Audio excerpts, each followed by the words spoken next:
Well, welcome to this webinar on gender and access to genetic resources and fair and equitable sharing of the benefits derived from their utilization, or commonly referred as ABS, from the acronym of Access and Benefit Sharing.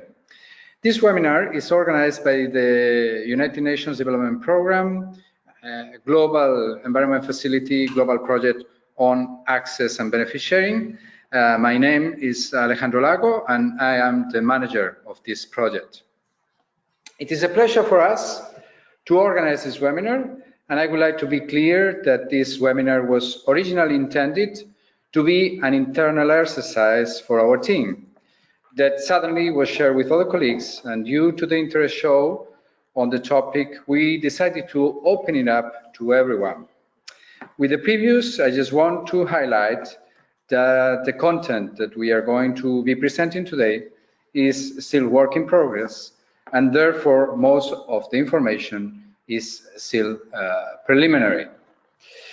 The good news from my side is that the topic, gender, is also receiving broader attention at the international level, and we can mention as an example the one-day workshop that the Secretariat of the Convention on Biological Diversity celebrated last Sunday in Montreal on gender mainstreaming and biodiversity.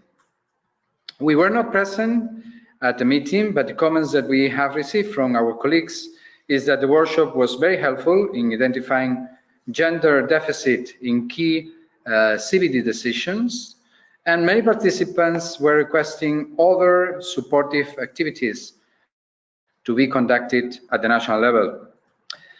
Before going into a topic, I would like to very briefly introduce you to the Global ABS Project. I promise I will be very brief, and apologies for those of you that are already familiar with the project and have listened to this short presentation, but I think it's important just to contextualize the work and the webinar that we are going to present. So the Global ABS Project,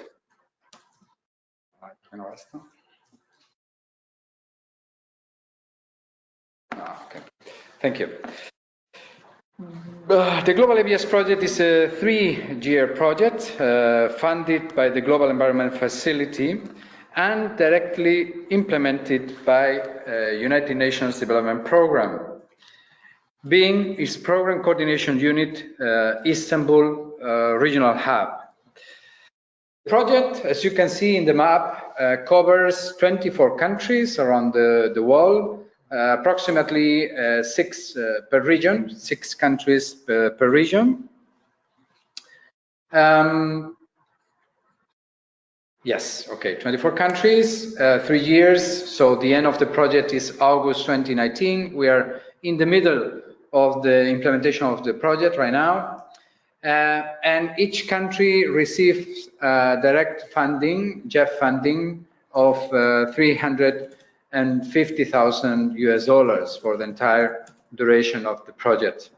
And the co-financing is normally around 2 to 1, so they are countries are co-financing more or less around $700,000 US. No? And of course, the objective of this project is strengthening human resources, legal frameworks, and institutional capacities to implement the Nagoya Protocol, or how I like to express it, make legal access to genetic resources the rule and not the exception, and from that create opportunities for all the different actors. No? Although it is a global project, most of the activities are conducted at the national level under 3 different components. The first one focuses on, just to get this objective that I was just introducing, the first one focuses on legal frameworks and institutional capacity to implement ABS measures at the national level. No? We all are aware that legal frameworks, legal measures are a precondition, no, to put in place any workable system on access and benefit sharing. The second one focuses on biodiscovery and building the necessary trust between providers and users of genetic resources in order to facilitate the identification of biodiscovery efforts. The third one is extremely important one. Indigenous peoples and local communities, as you are well aware, are not simple stakeholders in the case of access to genetic resources and beneficiaring, but they are right holders, in particular in the case of their traditional knowledge associated to genetic resources. So in this case, component 3 focuses on the importance of increasing their understanding of local communities and indigenous people on this topic, and improve their capacities to manage those resources by themselves. No? And in addition to these three components that are mainly handled at the national level, the project has introduced a fourth component where we have the direct support of our partners from United Nations volunteers, which is the creation of a community of practice on ABS and a more dynamic South-South cooperation framework on ABS. No? The idea is that we have been working in different countries for many years on ABS, and countries have already developed their own expertise. No? It's a pity that we are only dependent on this kind of projects, and the idea is that this community can help each other, so we can support each other, exchange ideas, and make things work from our own expertise, no? From the expertise available in the community. So the idea is to have in place that space. Hopefully, in the current month, in July, we will be launching our new website, and that website will contain also the platform for the community of practice.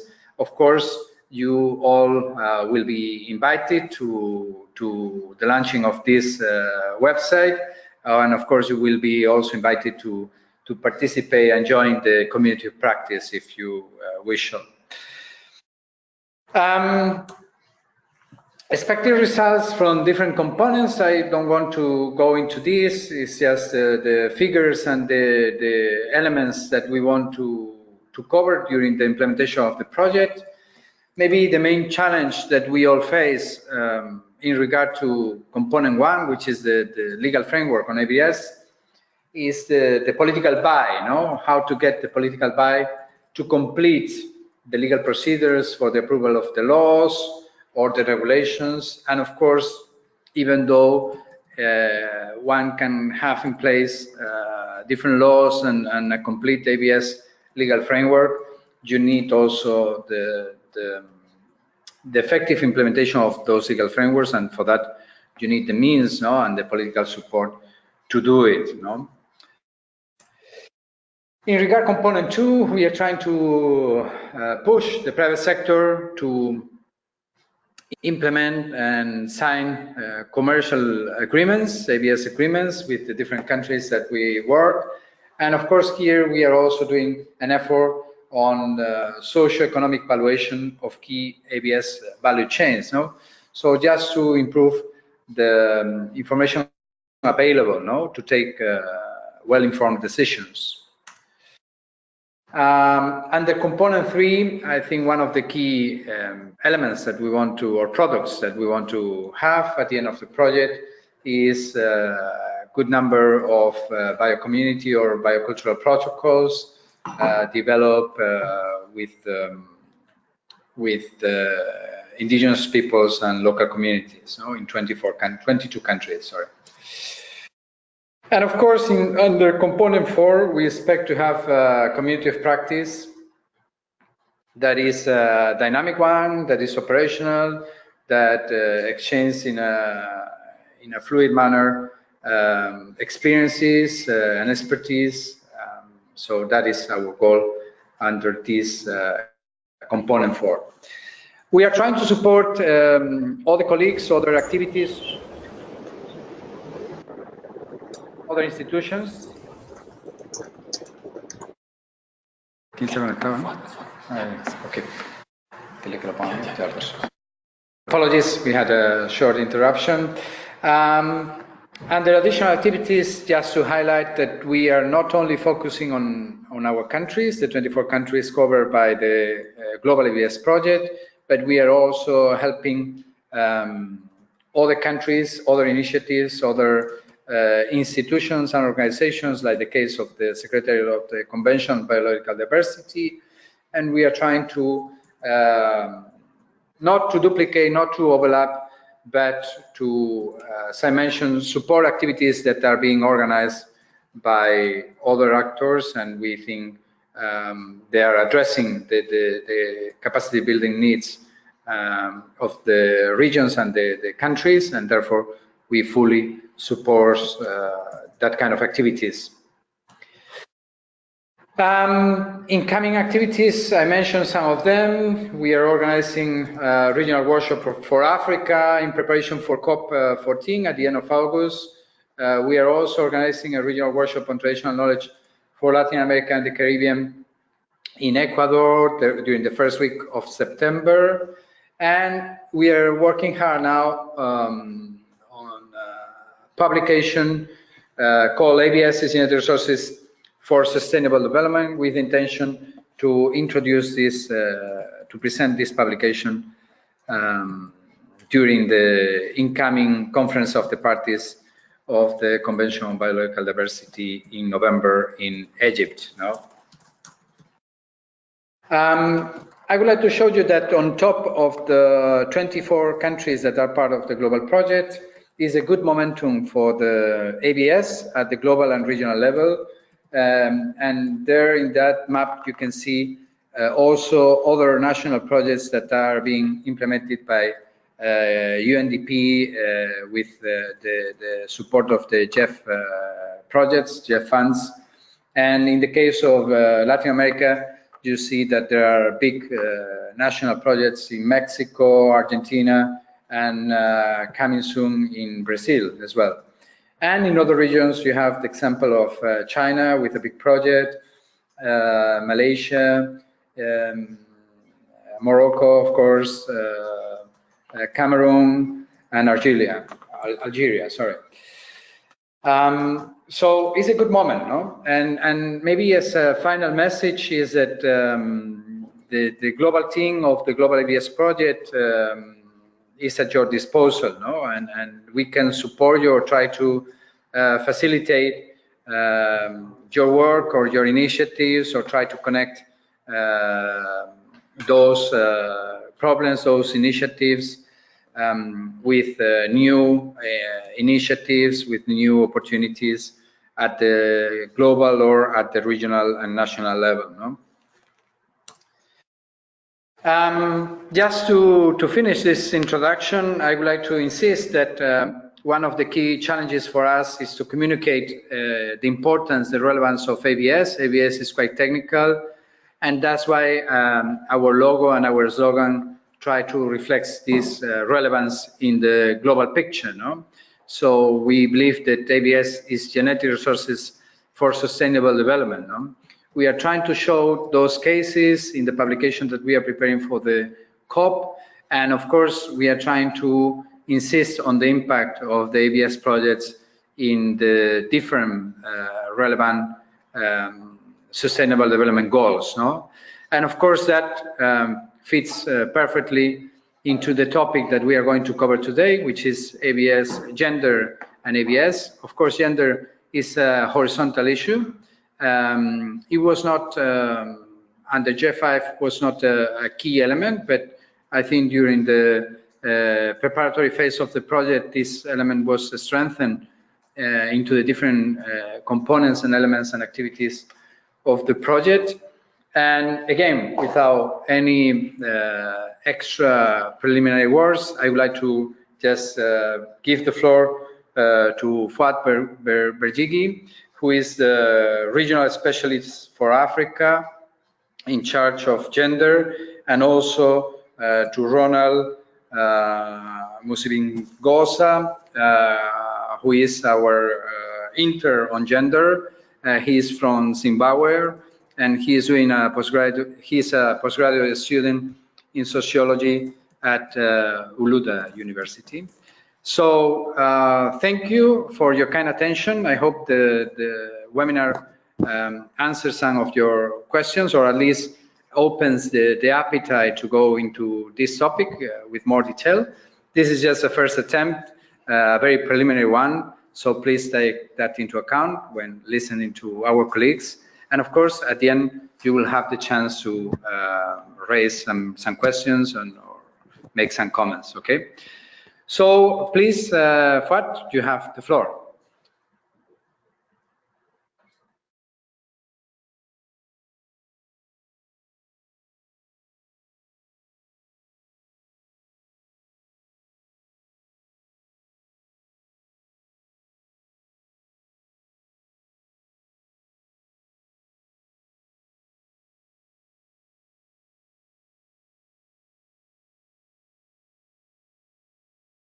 Yes, hello everyone, can you hear me? Hello? Yes, we can hear you. Go ahead, Fuad, please. So good morning, good afternoon, good evening everyone. Thank you so much for joining us today for this exciting webinar. Ronald and myself from the UNDP-GEF Global ABS Project, we're happy to walk you today through our initial findings using gender as an analytical tool to analyze EBS value chain. So the objective of this work is to make our modest contribution supporting the ABS community mainstream gender into ABS policies and partnerships. I think today we have already reached our first objective. Over the last months, we have been working actually in separate silos with both gender experts from one side and with ABS experts from the other side. And today it's kind of mission accomplished, because looking to the profile of the participants in this webinar, we are bringing in both ABS experts and gender experts together to bridge the gap. So let us start. Looking at the introduction, we'll be actually having an overview of the international frameworks on gender and their linkages with biodiversity and sustainable development. We'll be also having a look on gender and biodiversity relationship with a focus on genetic resources. And we will say a few words on access and benefit sharing under the Nagoya Protocol. Afterwards, we'll move on to the methodology and talk a little bit about the concept of an EBS value chain. We'll introduce the analytical framework we have adopted to analyze and mainstream gender into EBS value chains. Then we'll move on to the pilot case. So today we'll be presenting the key findings from the Ilang-Ilang EBS value chain and guide you through the entry points on how to design gender-smart EBS value chains. And we will conclude by making the case for mainstreaming gender into EBS value chains. So, the introduction. There are a number of international instruments on gender relevant to our work today. So we're talking about the Universal Declaration of Human Rights, which provides that every human being is entitled to all the rights and freedoms within the declaration without distinction of any kind, such as race, color, sex, language, religion, political, other opinion, national or social origin, property, birth, or other status. So this is very important. More specifically, we move on to the CEDAW, the Convention on the Elimination of All Forms of Discrimination Against Women. Its general recommendations support women's right to access and benefit from land and natural resources. Now moving a bit closer to the field of biodiversity and talking about the Rio Declarations in 1992, which recognized the vital roles played by women in environmental management and development. And of course, Agenda 21 stressed the need to eliminate legal, social, cultural, and economic obstacles to women's full participation in sustainable development. So they also urged countries to protect and promote knowledge, innovations, and practices of indigenous people and local communities to ensure a fair and equitable sharing of the benefits. So moving also to the 1995 with the Beijing Declaration and its platform for action, which established actually clear linkages between gender equality and sustainable development, mentioning the importance to capture gender concerns in the environment and also in general terms in development policies and assess their impact on women. And of course, we have the SDGs with SDG 5 on empowerment of women and girls.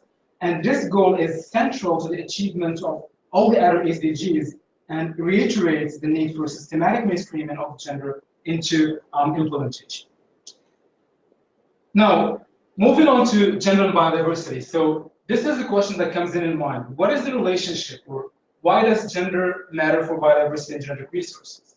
So let's look at it into two steps. The first step is gender and biodiversity first. We analyze this and we look into the literature exists already.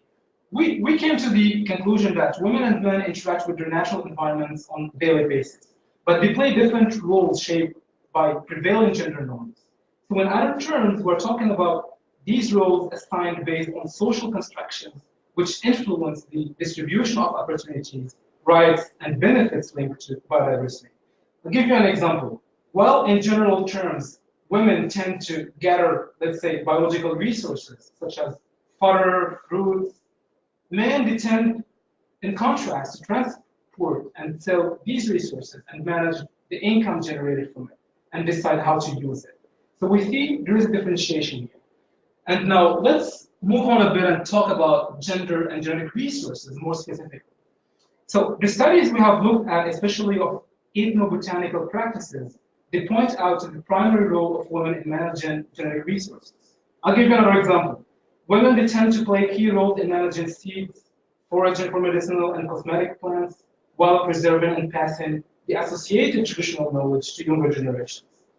And another example from the forest-like environments, women they are more likely to collect berries, fruits, and small branches for fuel from a tree, for example, while men will cut down the same tree to sell as firewood or for like use in construction purposes, for example.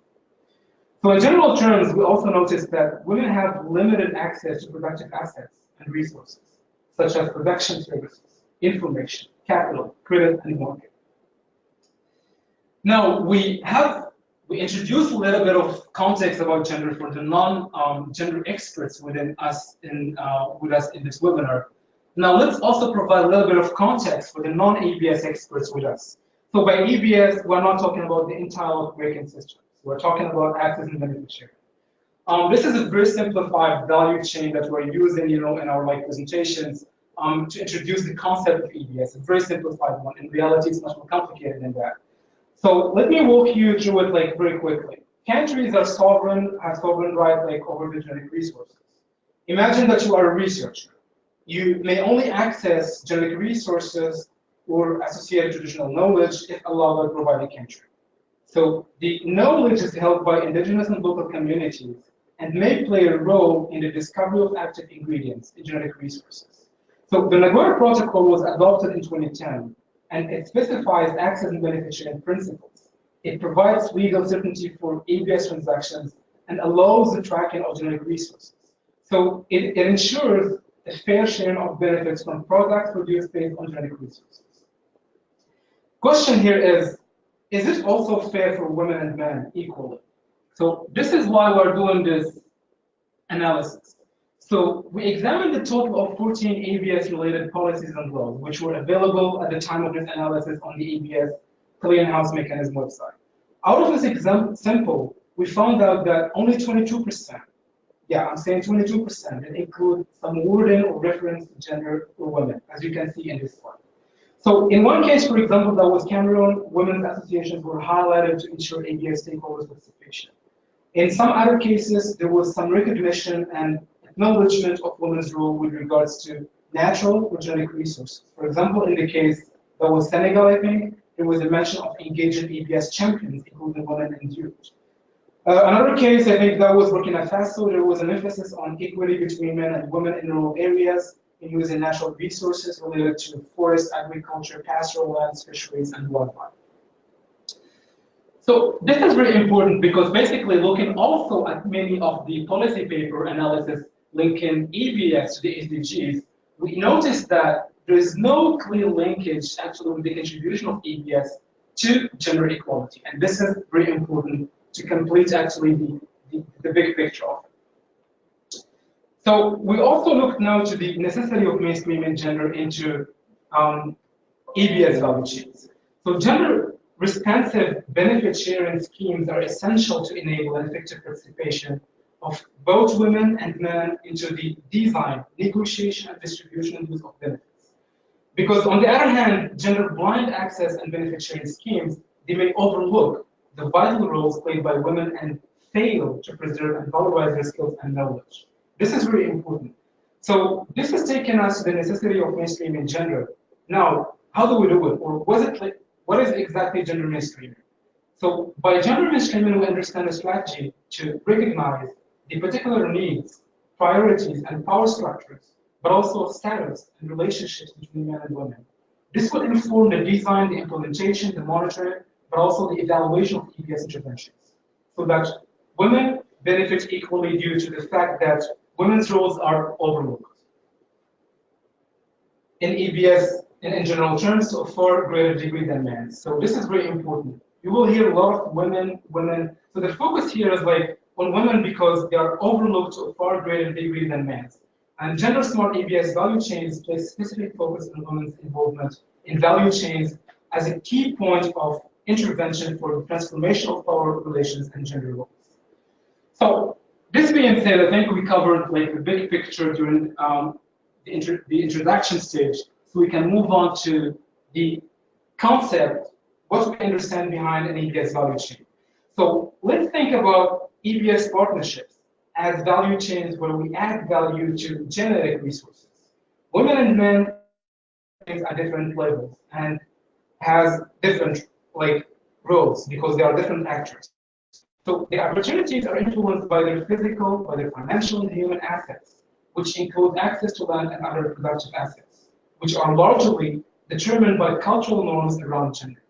So men and women, they tend to benefit from participating in value chains through employment, wages, and empowerment. And accessing these benefits is determined by the type of participation. For example, wage worker or farm owner, it depends on who you are. And gender dynamics at multiple levels of the value chain determine who gains and how these benefits are accessed and distributed. We also have been looking to the evidence which confirms that gender-sensitive value chains are more sustainable, more efficient, and perform better in contrast with gender-blind value chains. So the same thinking could be applied in the case of ABS-specific value chains. So here, for the sake of simplification, we selected iconic value chains of high importance for livelihoods, economic growth, and sustainability by triangulating a number of criteria being social, economic, and environmental. So for instance, we're going to be we're analyzing the gum Arabic value chain from Sudan and the Ilang Ilang value chain from Comoros that will be presented today. So what we did is that, and this is like the part where the fun begins a little bit, because from now on, you will be minding your step. So here we go. Let us put our gender lenses and analyze an EBS value chain, from a gender perspective. So mind your step. For the purpose of using gender as analytical tool in EBS, we have designed and tested the 4-step analytical framework. We call it the Mind Your Step, and it's a tool that will enable you to spot gender differentiated roles along an EBS value chain, and to understand the whys by linking these roles with social and cultural determinants of gender inequalities. So it will also assist you in understanding the interconnections between gender and the overall competitiveness of your value chain. And by doing this, we'll be able to design gender-smart EBS value chains. So the first step is actually to map out the differentiated roles assigned to both women and men along the EBS value chain. It is there, you just need to see it. Sometimes it's not really easily identifiable. The second step is to identify in your context the social but also the cultural determinants that limit women's effective participation in EBS value chain. So if you want to really change it, you need first to understand it. And we focus here on women again because of the degree to which they are overlooked. The third step of the Mind Your Step analytical framework is to notice the interlinkages between gender and the overall performance of the EBS value chain. So clearly here, we're changing the narrative to make a stronger business case for gender mainstreaming into EBS. And the last step is, okay, now how do we design gender-smart EBS value chains? And here we need to act on a case-by-case basis because there is no one-fits-all approach here. So let's look at the case study of Ilang Ilang. In general terms, we can look at a value chain, by identifying the set of actors and activities that bring a basic product from the field to final consumption, where at each stage value is added to the product. So now, for the sake of simplification, what we will be doing is, let us assume that our ABS value chain is composed of 4 stages. And let us also limit our analysis today to the first 3 stages in the country providing genetic resources. We're going to talk about the pick and mat stage. That's the first stage. Second stage is input, provision, production, and harvesting. Your third stage is going to be processing, transportation, and export. And today we're not going to talk about the R&D stage.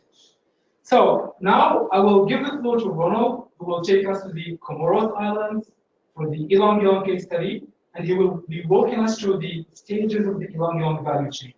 So let us put our gender lenses and visualize the underlying gender dynamics. The floor is yours.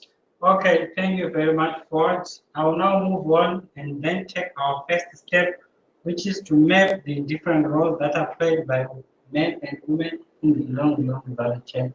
So for those of you who do not know the Ilong flower, this is the one which is on the screen, which is a flower of significant economic and social importance in the island of Comoros.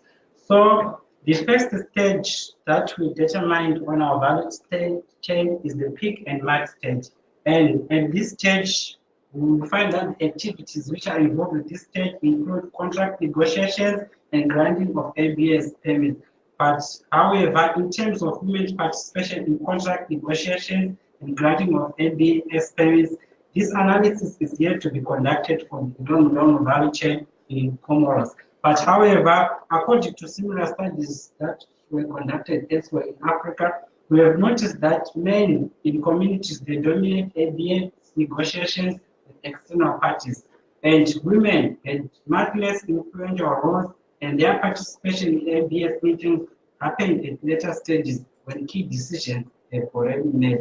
And also, although women went to vote into these meetings, fewer women were appointed as members in community decision-making bodies, which resulted in men outnumbering women in decision-making bodies and benefit sharing. So after we have agreed on the pick and mat conditions, then the next stage in producing Ilong is to now focus on our inputs provision. And for the Ilong, the inputs which are necessary for the provision, it's seed, knowledge, agriculture equipment, labor, and water and land. And we found out that men and women, they contribute equally on the provision of the inputs along the Ilong value chain.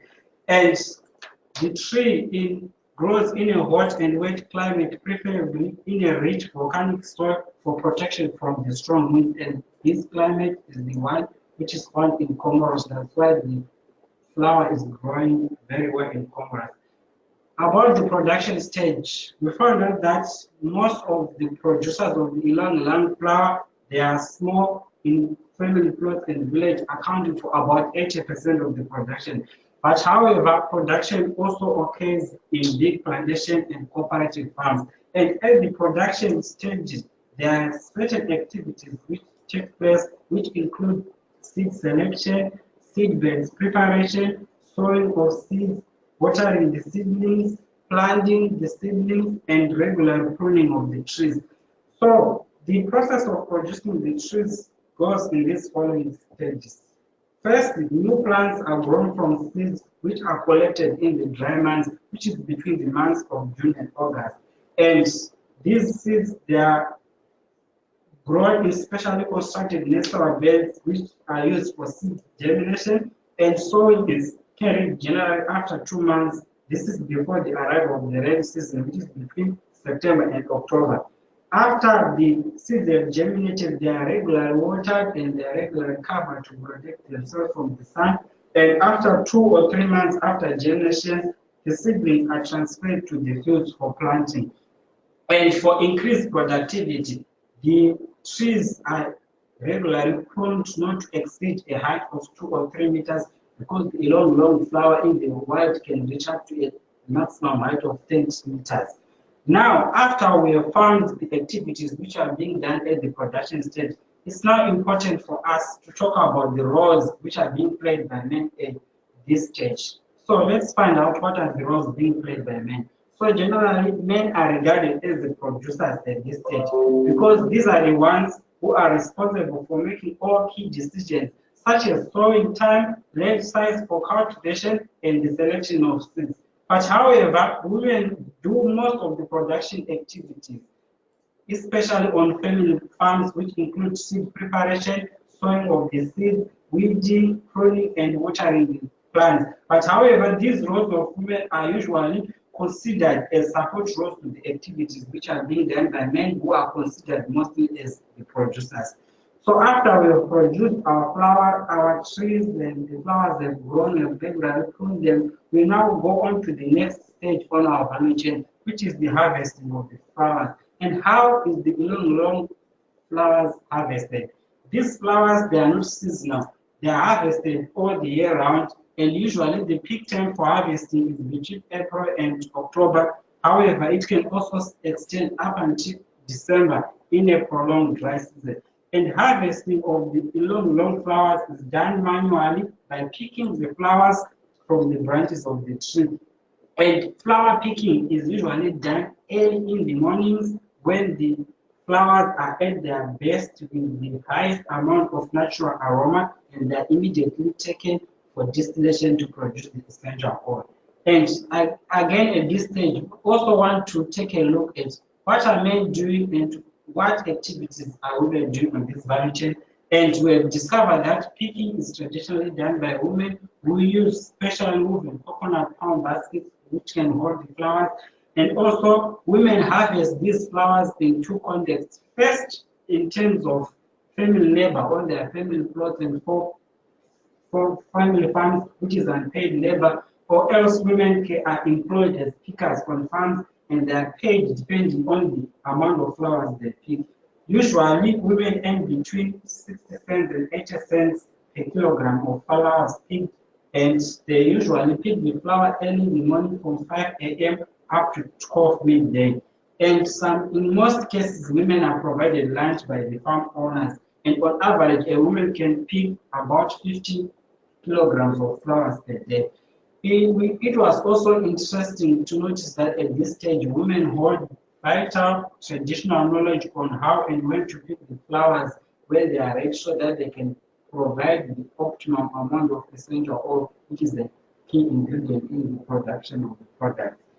After picking up the flowers, we then move on to the next stage of adding value to our long flowers. This stage is now the processing and transportation and export of the flowers. How do we process long flowers? Long flowers are processed through a process of distillation, which is immediately carried after the flowers are harvested. And this process of distillation is dominated by small artisanal distillers, and there are about 600 of these in Comoros, but however, there are all other big and professional distillers. Most of distillers, they purchase their flowers from small-scale farmers, but they all grow about 15% of their flowers.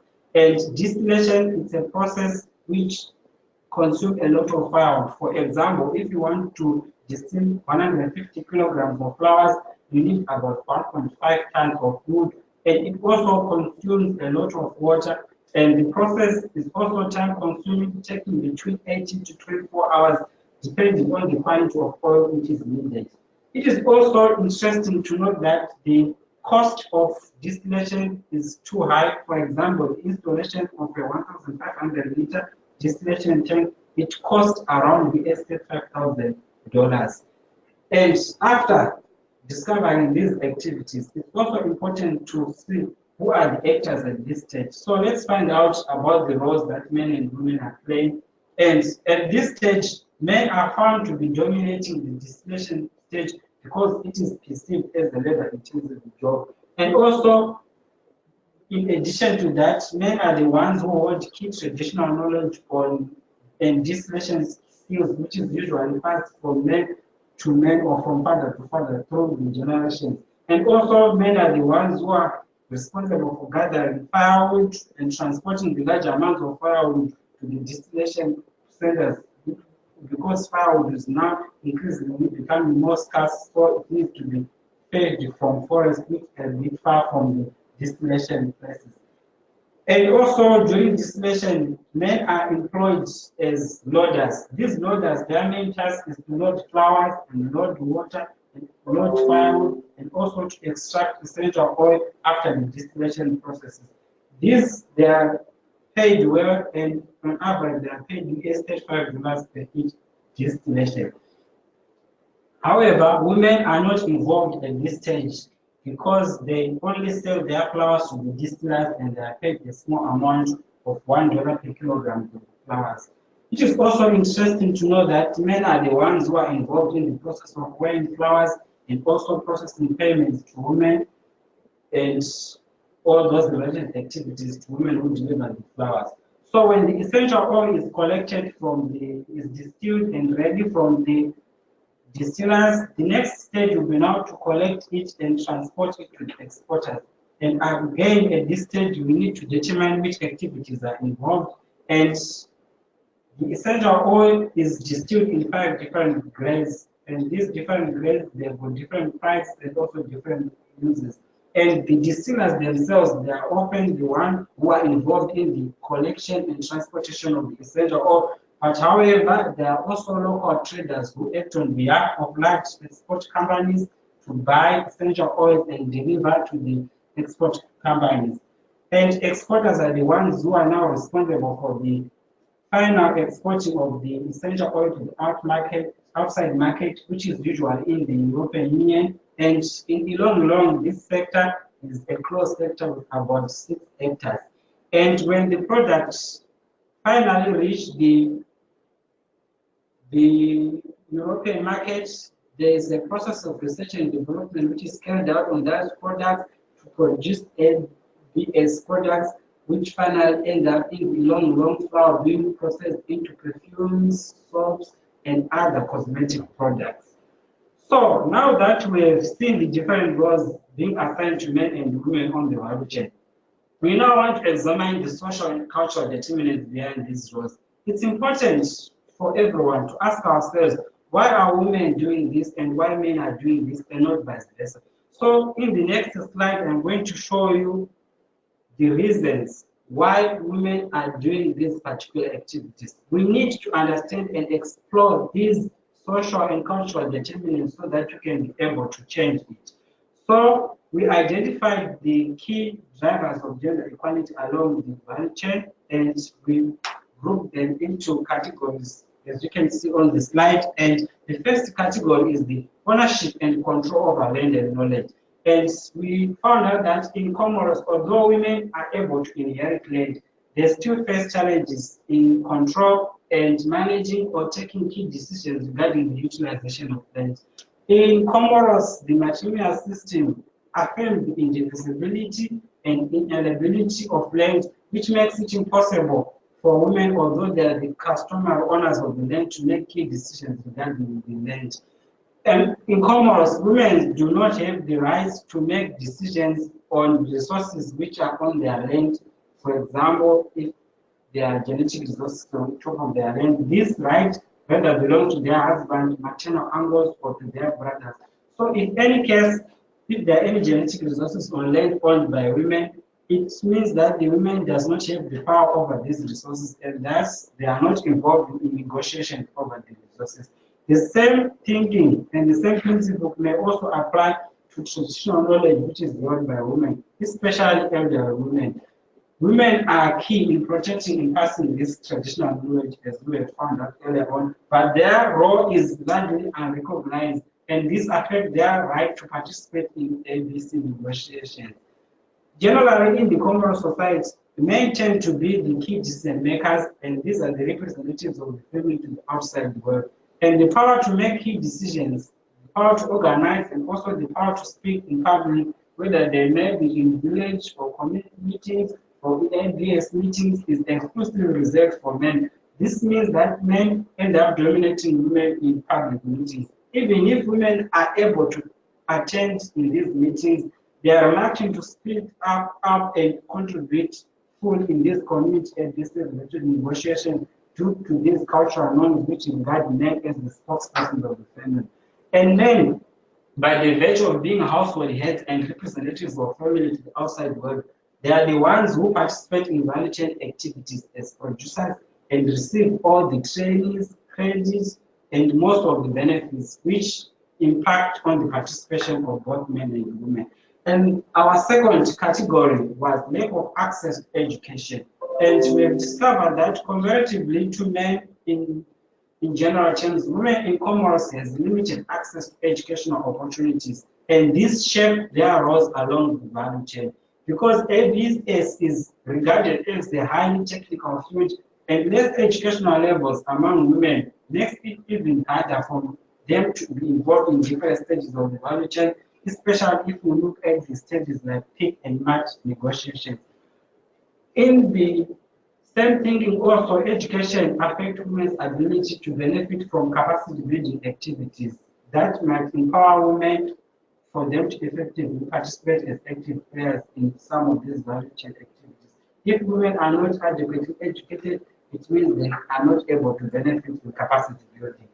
Lack of access to education also means that women are engaged in value chain activity mainly as low-wage workers, especially on farms, while men tend to be employers of women or to be farm owners or to go for higher value chain activities and services like export and processing of flowers.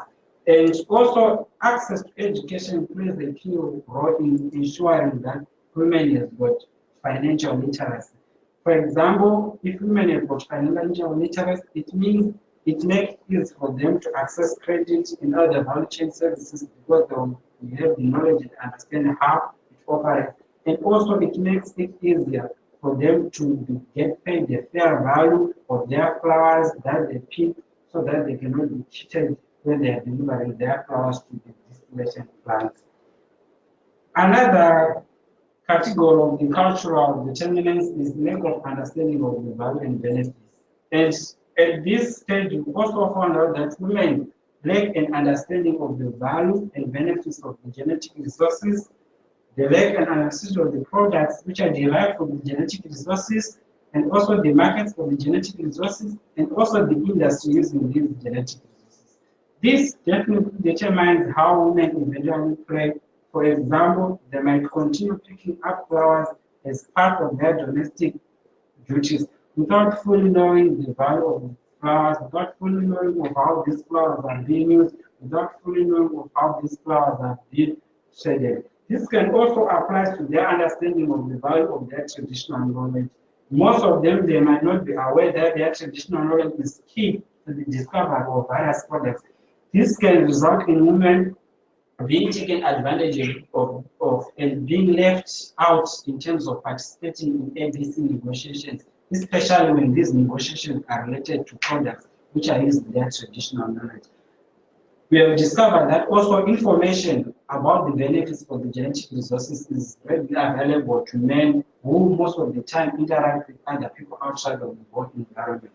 Without the understanding of this type of benefits, which might be monetary or non-monetary, it means women will not be able to participate fully in the value chain activities because they are not aware of what they are supposed to gain from participating in this value chain. And women in Comoros, they themselves, sometimes they do not regard picking flowers as an economic activity. Or sometimes if you ask a woman who picks flowers, are you employed? They might reply that I'm not employed because they regard it as an activity that they grew up doing. But in actual fact, we have discovered that how women pick flowers is very important for us to produce good essential oil. So if women understand the significance of their work in flower harvesting, then maybe they might be able to engage more fully and then they might be able to participate fully in these value chain activities. And then the fourth stage is the specialized technical skills because we understand that participating in the value chain activities includes stages like the pick and match negotiation, which requires skills which most women do not usually have due to the social and cultural norms that limit women's access to education, training, and information. So without these skills, it means women are not able to participate at this stage. And also, if we check at stages which include distillation and also transport of the flowers, And distillation skills are passed from men to men, and you might find that in transportation, most women do not have driver's license, and at the same time, they do not own vehicles. So it's very difficult for them to be involved in that step if they do not have this skill. Also, at exports market, there are negotiation skills which are required, and if women do not have these skills, it becomes very difficult for them to participate in those high-end value chain activities. And our fifth and last final category is access to financial resources and markets. In Comoros, we have discovered that generally women have less access to credit and other value chain services which are critical to advancement in the value chain activities. For example, for someone to be engaged in distillation because of its higher cost and also production, this requires a large investment in terms of cash capacity, which is probably not available to women. So that's why women might be underrepresented in these activities. And also, generally, women do not have collateral to use when they want to access finance, and also because they are not regarded as producers, then it means women do not have access to information and how the credit market operates, and also they do not receive technical capacity building, so which means they are not able to penetrate some other stages of the value chain. And also the learning, collecting and export stages is generally a closed market which is dominated by a few individuals and involve small players who are usually men. So information about these markets is usually exchanged between men who interact with each other, which makes it very difficult for men to involve into these activities. So now that we have seen the reasons and the social cultural determinants why women are performing these activities. So the next stage in our mind step is now to notice the interlinkages between gender and the overall performance of the ABS value chain. At this point in time, I will now hand over to Fuad so that she can continue and explain to us the linkages in our value chain. Thank you, Ronald. That was really, really impressive. Thank you so much for that.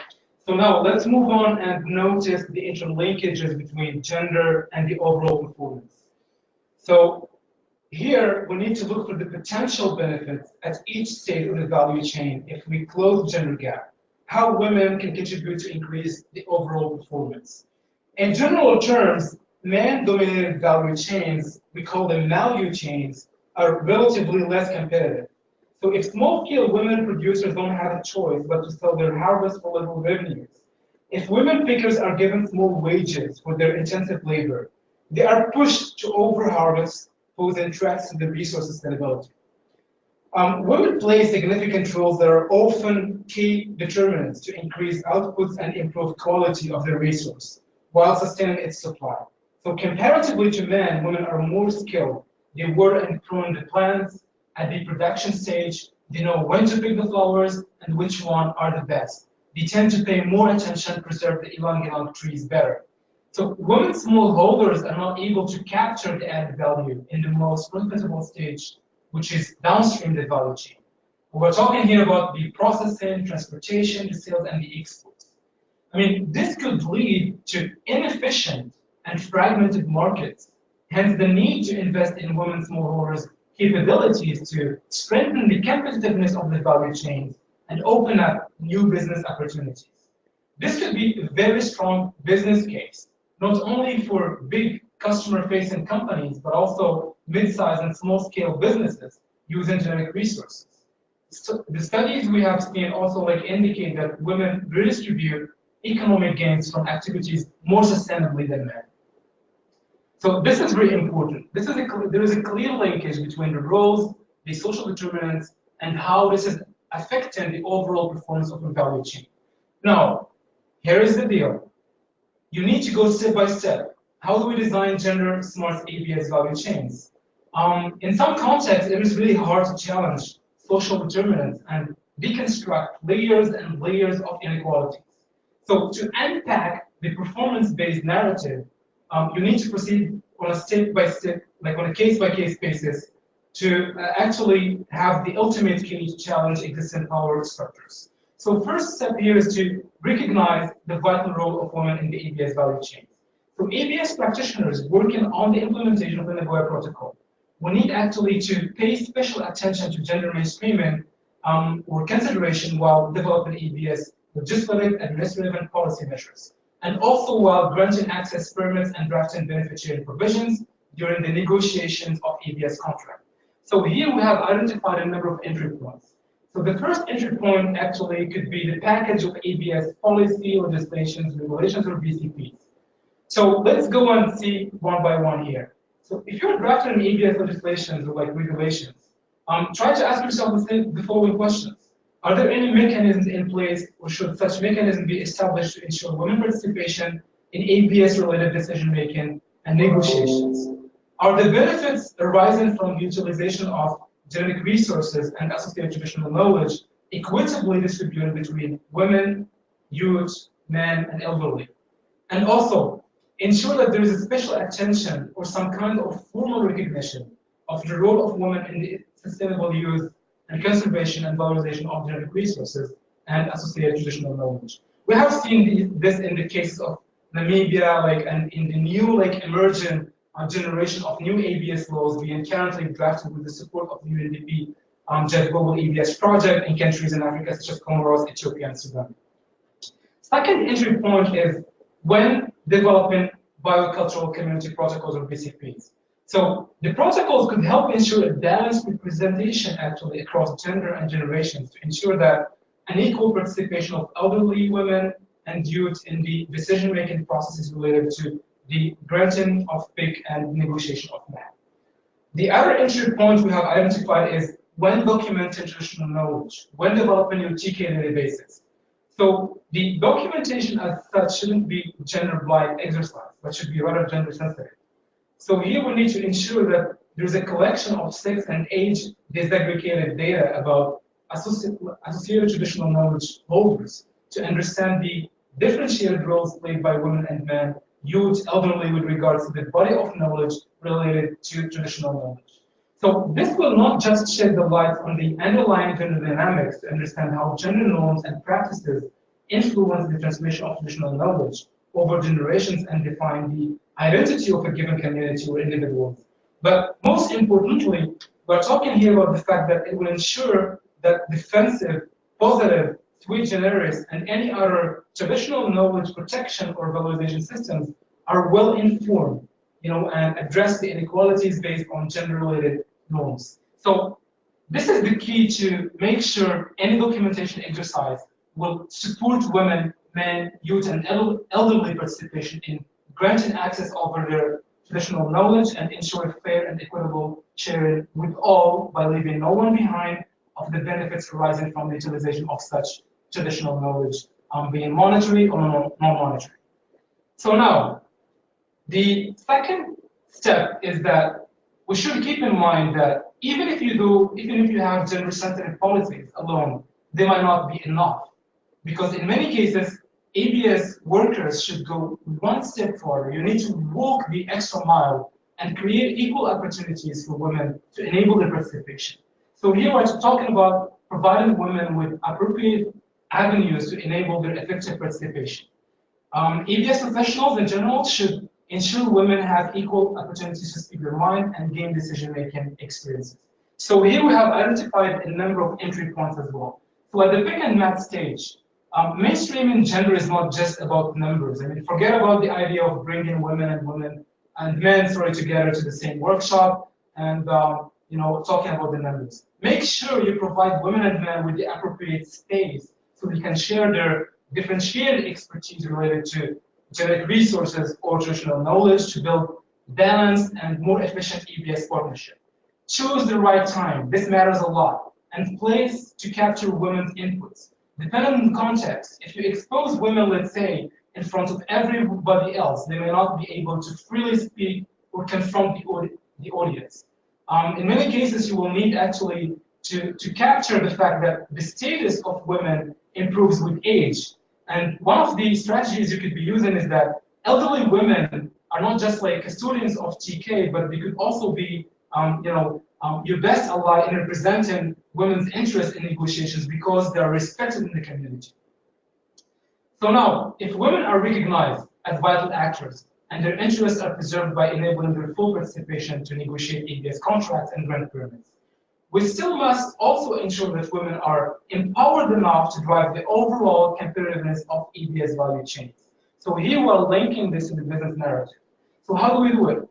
By empowering women to go downstream. This is where most of the added value is created. So go downstream to fully benefit from the market potential, which will enhance value chains' overall performance, efficiency, and sustainability in return, and build additional co-development benefits resulting from extra earnings that will go to cover the family expenses such as health and education. So again, we identified a number of entry points for you here. So first one is you need to facilitate access to financial resources, because this is very important. How you can do it is by pulling together women small-scale producers to reach a critical market size, so you can acquire the necessary inputs, purchase equipment, including like transportation, and learn how to use them. So this in return will ensure a good supply of generic resources in quality and quantity, and will guarantee higher inputs rates in terms of efficiency and timely supply, benefiting the overall competitiveness of your value chain. The second entry point that is equally important is to support women groups through technology-driven solutions. To capture an extra added value downstream the value chain, you can facilitate women access to the market. You can invest in solutions such as mobile phones, platforms, and applications to enable women to provide generic resources directly to the users. This will increase their margin by avoiding the middleman trap, but also it will decrease the pressure on harvests to gain more revenues, resulting in a more sustainable value chain. So I think with this we had covered actually the 4 steps of the Mind Your Step analytical tool, and let's move on to the key messages. The initial findings of using gender as an analytical tool in analyzing ABS value change, they suggest that failure to recognize the vital roles assigned to both women and men in access and benefit sharing may jeopardize the effective implementation of ABS partnership. This is very important. And now we have been looking through the ways and strategies of doing this. A human rights-based approach remains central and absolutely essential to gender mainstreaming. But again, if you add a little bit of context here, you can change the narrative in the context of access and benefit sharing, and you may achieve better results by blending or combining your human rights-based approach with a stronger business case for industries using generic resources. So we saw it in the previous slides. There are strong linkages between gender mainstreaming, business competitiveness, and sustainable development. So if you build on these positive synergies in the context of access and benefit sharing, you will not just make a stronger business case for gender mainstreaming, but you will yield significant dividends for business and for development. So let's look quickly at these dividends. So here we're talking about 2 main dividends: the business benefits, and here we're talking about what we call the triple bottom line for performance, efficiency, and sustainability. In the case of mutual supportiveness, between gender equality and value chain competitiveness. So if we close the gender gap, policymakers, regulators, and businesses, they will not only benefit, but this is happening at the international level, but it also concerns mid-sized and small-scale industries using generic resources to address the underlying roots of underperformance in their ABS value chains. And by doing this, they might also benefit opening up new business opportunities for new customers, because basically women, their needs are not met by the existing markets. So this is very important to keep in mind. Now, let's look at development benefits. So by empowering women smallholders, customer-facing industries using generic resources will also contribute to break up the poverty cycle and yield significant development co-benefits, which will support countries achieve their national SDG targets, especially SDG 5 on gender equality and women empowerment. And again, if you are talking about development context, the conceptual gender and ABS analytical tool presented here will be useful to align project interventions with the new GEF policy on gender equality approved by the Council in November 2017. It will also be useful to align your interventions with the Strategic Plan for Biodiversity 2011-2020 and the UNDP Strategic Plan 2018-2021. It could also provide some very useful insights to develop a gender plan or strategy for the next post-2020 biodiversity framework. So we would also mention something very important here is that the limitations of the work we're presenting here today. This is not in any case an exhaustive academic gender analysis. So the Mind Your Step tool is a simplified analytical tool adopted for the purpose of this experiment, with the idea in mind of providing hands-on, user-friendly, and more importantly, an actionable tool for ABS practitioners in the field. When you are a project manager working on the front lines, you are most probably busy managing for results. That was the case, in my previous experiences. So we believe that this tool will come in handy to allow managers to perform a quick analysis and mainstream gender into their interventions. Another limitation of this work is that today we are just presenting to you one angle of the triangle. So these are just the initial findings from the desk review and some initial results from the semi-structured interviews. These are yet to be triangulated with the results of focus group meetings and also further inputs from resource persons. So to conclude today, I think if there is only one takeaway message from this presentation, it's that if you are doing some ABS work on the ground, mind your step. Make sure to include gender, not just from a human rights perspective, but also because it makes a stronger business case for ABS partnership. So if you do that, that's very good. If you don't do it, you may or you will hinder the effective implementation of your ABS partnerships, and you don't want to do that. So with this being said, the last word is to thank you so much for joining us today. We really appreciate your inputs and recommendations to improve this work further, and also to be able to benefit the wider community of ABS practitioners all over the world. Let me also quickly before handing the floor seize the opportunity to express our special thanks. Ronald and I will start with you, Ronald. So Ronald, you joined us in last May, right? Yes, and he fit in immediately, and now we are bearing the fruits of his tireless efforts working with us on the gender perspectives of ABS. Thank you, Ronald. This is very much appreciated. And as you know, ABS is a new topic, so it's an exciting field to do some gender mainstreaming work. And we are extremely grateful for the encouragement and support we have received so far from colleagues all over. So the one that comes in mind right now, I'm talking about the gender team in the UNDP's regional hub in Istanbul.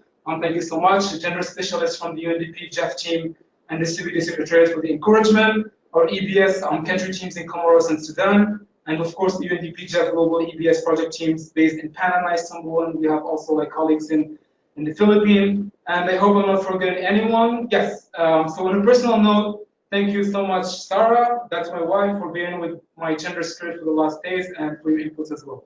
Thank you so much, very much to everyone, and we hand the floor to our colleagues in Panama. Over to you. Thank you very much, Fuad and Ronald, for this fantastic work over the last months, just summarized during your presentation, and the case specific of Ilang Ilang in Comoros. We wanted to open the floor just for questions. If you have any question, you can either write your question or raise your hand in the tool. Go to webinar. So we would like to just open the floor now for any questions or comments you may have. So you can write your questions or you can raise your hand.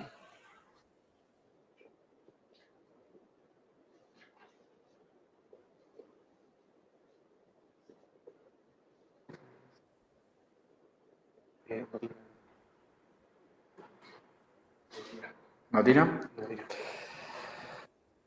Yes, we have one question from Nadira Aminova. Please, you have the floor.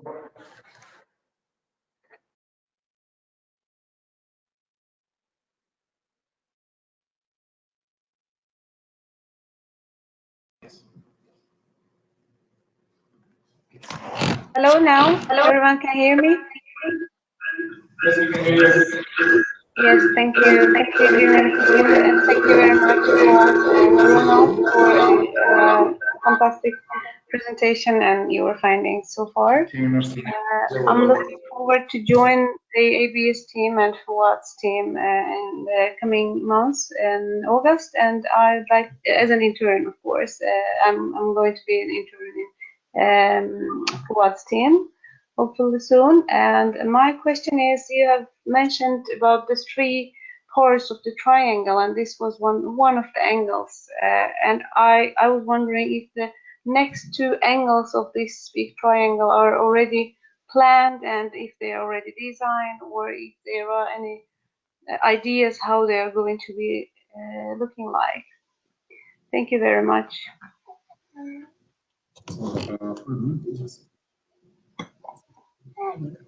Fuad, do you want to address Nadira's question regarding the triangle and the steps ahead on that? Sure. Thank you very much, Khan. Thank you very much, Nadira, for your very good question, and looking forward to welcoming you and the team here. And your inputs are going to be very, very useful to us as well. So for the time being, what we're doing is that we focused on two pilot cases from the Africa region. For the time being, we have done the desk reviews, and we are almost midway with the second angle of the triangle, which is the semi-structured interviews with key resource persons. And over the month of July, we're aiming to finalize the other third point of the third angle of the triangle. So by sometimes in August, we're going to be looking to the other regions. So in Africa, actually, we developed with just our tools. We built our analytical tool and frameworks. And now I think we have what it takes. Of course, we're still counting on everybody's inputs and comments to improve this water, so we can come up with a good package, so we can also move on starting from August to the other regions. We're covering Latin America, we're covering Europe, Central Asia, and also Asia Pacific. So we can move on to the other regions, and work together with our colleagues and on the ground to come up with pilot, ABS value chains, so we can line our steps, and analyze them to make sure we build a very strong business case for ABS value chains. Thank you, Fuad. We have another question from Anthony Foronda, who is our regional specialist for Asia, and he's asking if you could provide a specific example of including gender in the ABS law or ABS frameworks. You mentioned during your presentation that only 22% of the ABS frameworks in Africa were gender inclusive, and he's I think asking whether you could just give an example of a law that has properly introduced, in your view, the gender perspective. Sure. Thank you very much, Anthony, for the question. And well, basically, what we did is that, because your first entry point when we're talking about gender mainstreaming, your first question that comes into your mind is, do we have gender sensitive policies, ABS legislations, or any other legal frameworks? And we have done the exercise of going through the ABS clearinghouse mechanism, and analyze and examine what we have there from Africa, from the Africa region. And we found out that only 22% of the ABS policies, just laws or regulations, they include some wording on gender. And that was mentioned before in my slide, and that's the dichotomy between 22% and 78%. Now, how do we make sure when we are supporting our countries to develop the legal frameworks on ABS, that whatever they develop is gender sensitive? You don't want your framework to be gender blind, and if it's gender neutral, it needs to be justified. So I'm just going to talk about the case. For example, I have 3 cases from my portfolio talking about Comoros, about Sudan, and Ethiopia. And in the 3 draft ABS legal instruments, we have some wording on gender. For example, in the Ethiopia case, gender, the vital role of women, was recognized in the draft ABS law, as really important. And this is the bottom line. This is where you want to start from, in order to build a strong case, for your gender mainstreaming. If you have gender-sensitive policies, then it takes you one step closer to your target. Then you just need to keep going with your mind your step analytical tool to make sure that whatever you produce afterwards is going to make a strong business case, not just like a human rights approach. Thank you very much, Fat, for that further clarification, and I think it's a very important remark, no, that we all have to take into account when developing or reviewing national ABS frameworks. No? Thank you very much. Those were the comments that we received from our colleagues participating in the event, but we have been almost for an hour and a half, so I think it's also the right moment to conclude. Just let me conclude again, thanks to our colleagues in Istanbul, Fuad and Ronald, for your hard work in preparing this webinar. Again, this was a preliminary presentation of the work that has been conducted in the last few months. So we definitely expect to have more of these events with more concrete data and details and examples from different areas, as was pointed out just by Fuad. No? Again, thank you so much for your time, for your interest on this topic. And from my side, let me just reiterate that we are at your disposal and happy to help you in any matters related to ABS and ABS implementation. That's all. Thank you so much. Claudio want to ask a very, very final question. Yes, Claudio, you can ask a question if you want. Thanks a lot, and sorry for popping up late. Just very briefly, I thank you very much, Fuad and Ronald, for the great work that you have done and for really leading the way in this area. I look forward to working more closely with you on these, of course, and to look at your recommendation and suggestions on how to do these nationally. My question is speaks to whether you have noticed or thought about any important differences as to how we can not be blind to gender issues when we are dealing our practical work. If there's any difference, if we look at value chains that are primarily focusing on biological resources, as it seemed to be the case in the examples that you have given us, vis-a-vis more high-end utilization of genetic resources, where there's, I mean, when we move to the high end of the R&D spectrum of activities of the value chain, so to speak. So I think I had at least the impression that most of the examples and involvement of women in the value chain was more at the bottom level, but can we try to provide incentives and tools for involvement also along the other steps of the value chain as we move into really research and development? So that's really an open question and consideration that I have. And over to you.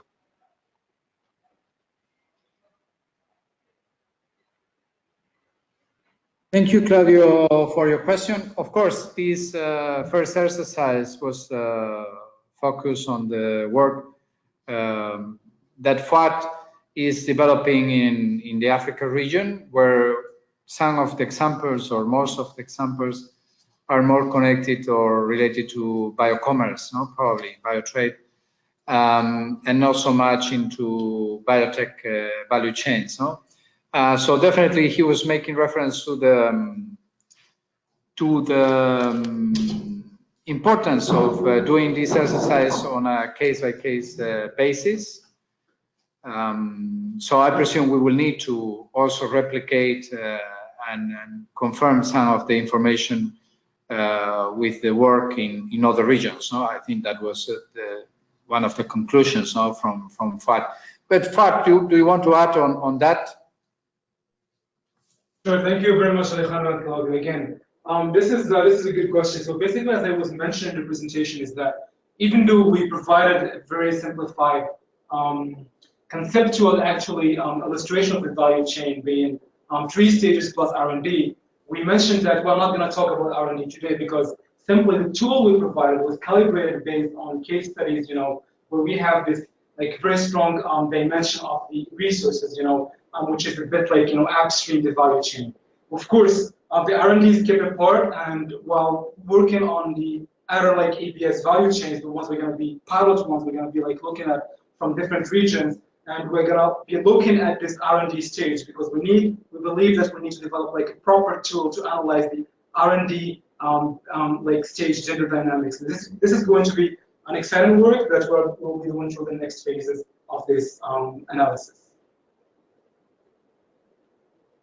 Okay, thank you very much. I think with those remarks, we conclude this webinar. I would like to thank you, all of you, for your kind participation and interest. And we're very happy to organize other similar events at the global or regional level. Thank you very much. Have a wonderful day from Panama. Enjoy the evening from Istanbul. Bye-bye.